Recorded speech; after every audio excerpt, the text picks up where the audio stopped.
Boy, the tribute, the Rickwood Field game coming up in June of this year, and we are joined by former National League MVP, three-time All-Star Ryan Howard to talk about the game and the experience of meeting some of those veterans, those great players. Ryan, good morning, man. That looked like such a fun trip for you.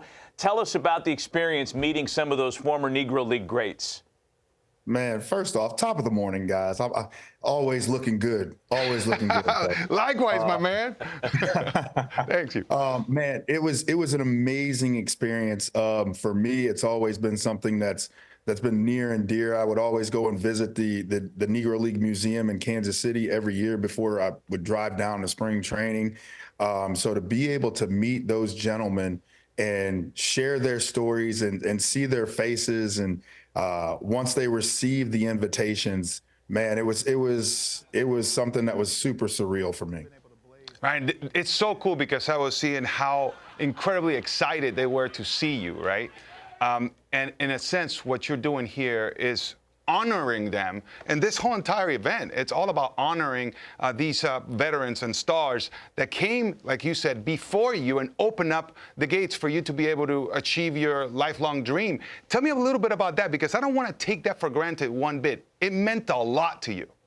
Man, it meant so much. So my parents were both born and raised in Birmingham, Alabama. And I actually had talked to my mom, talked to my uncle, and I said, yo, Mom, like, how far is Rickwood Field from where you guys grew up? And she said, oh, probably about 10 minutes, 15 minutes.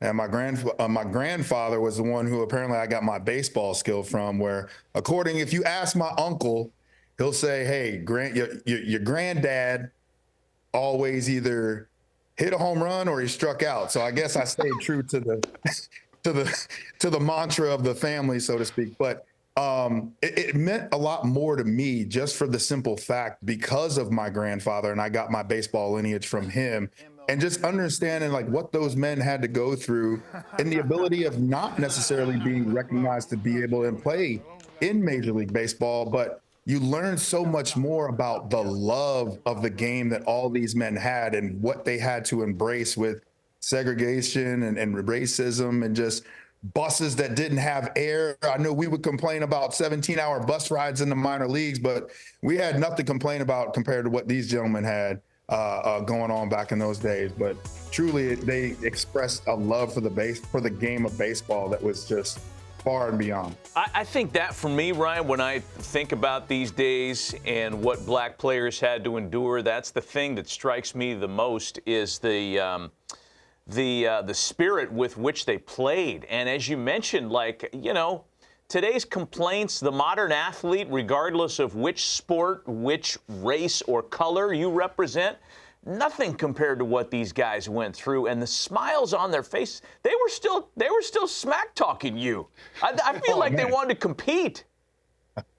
Hey, Al Holt said it. He's like, hey man, we said I think there's going to be a softball game one of the days leading up to the Rickwood game. He's like, oh man, let me get my cleats. You know what I mean? Game ready. And it's like that spirit never dies, and I think that's what's so beautiful about it, is that every one of those men will tell you, like, yeah, I mean, we went through it, and I would do it again in a heartbeat. You know, because it was for the love. It was the love of the game. It was the love of their brothers and everybody that they were able to play with, and just enjoying getting out there and just putting on a show for everybody, because that's what it was, man. And none of these men are for a lack of swagger. I mean, it is amazing just how much confidence each of them had and still display to this day. Right, and the toughness, right? But one of the things I noticed when you were out there, you know, they're all smiles. They're like kids, and obviously these are older gentlemen, but they look like they were just kids in a candy store.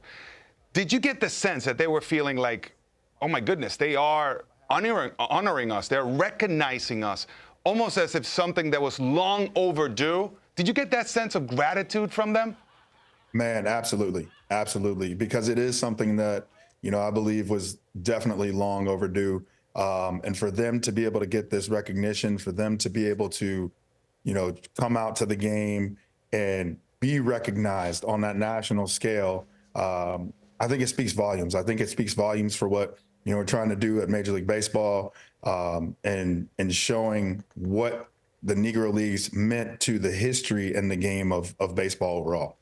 Ryan, there's so many different things we could visit with you about, but because we got Carlos sitting here, we have the 2 first basemen from the '08 World Series who combined during the regular season, the 2 of you guys combined for 79 homers and 248 RBIs.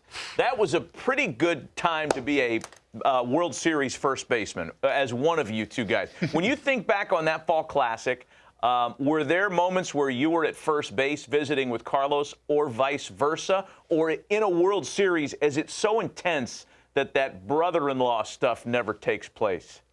Well, the one thing is that I did not want to have happen was Carlos coming up with somebody on first base, because I know how he liked to turn on balls. And I'm like, bro, I got a kid, bro. Like, like, just like that right there on the clip. Just, hey, take it Oppo right there. Oh, but no, I mean, man. it was so much fun, man. I mean, like, the teams, when you look at the teams, like we had some young teams, man. It was like the teams both matched up like very, very well. Like young pitching, good young players that were kind of all coming into their own. And I mean, it was a lot of fun. Man, you were going placata on us, dude. I mean, all over the place. I'm like, can somebody stop this guy, please? Oh, man. What were you, 48 and like 146 that year? I mean, that's like video game stuff, Ryan. Yeah, there's some blackout moments out there. I don't even know. Like, I just happened. Right, I used to love. Hey, Carlos knows what I'm talking about. There's some moments you get out there, man, you just black out, you hit a home run, and everybody's like, bro, like, you didn't even swing. It's like, I don't really even know what just happened. You know, it was just, hey, like Charlie Manuel used to say, an empty head means a full bat. So. I feel you. The less you think, the better. Now, I'll tell you this. You talk about me hitting top spinners to first base. I remember this play. You were playing way back, right? Way back. And we were struggling, man. I mean, you know, the Phillies were just taking us to school. And I'm like, I need to do something. And I drag bunted towards you. And you grabbed the ball. It was a horrible bunt, right? You grabbed it, you kind of dove to first base and got me out. And you looked at me and you were like, what are you doing? Swing the bat. Man, those are great memories, Ryan. Yeah, man. No, it was a blast. Hey, Ryan, are you in camp at all with the Phillies? Do they bring you down there, or you come in as a guest instructor or show up to do anything? Yeah, not yet. I have gone down in the past. So I haven't gone down yet this spring. So may try to see about getting down there. So right now, man, it's just been chasing these kids around and doing a little softball coaching, helping coach my daughter's softball team. All right. Okay.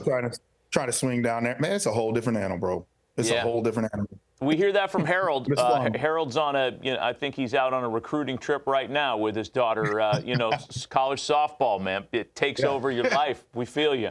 Hey, Ryan, look, we could talk forever, but are you teaching your daughter, hey, get that foot down and then just drop head on the baseball just like you did? Yeah. I have to tell her to kind of like sit back on your back leg and swing, because like at this age, like she's 9, so a lot of the girls will come forward with their body. So I try to like have her go and sit back a little bit on her leg, so that if she comes forward, her body comes back to neutral and not like out in front. So yeah, we're gonna be getting the foot down early, Lois, and making sure she sits back and starts trying to go oppo. Hey, send us some video of her, and we'll do some side-by-side with daddy-daughter swings. We'll do some side-by-side video. It'll be fun. That'll work. Hey, We'll Ryan, we appreciate the visit, man. She's a little ahead of Pops. She can actually switch hit. Oh, so, nice. Okay. I'm stuck on one side. So. No, you did all right. just fine. Ryan, thanks for the visit. It's good to see you, and we're looking forward to tapping into you again when we get close to the Rickwood game in June. Absolutely. Appreciate it, guys. Be good.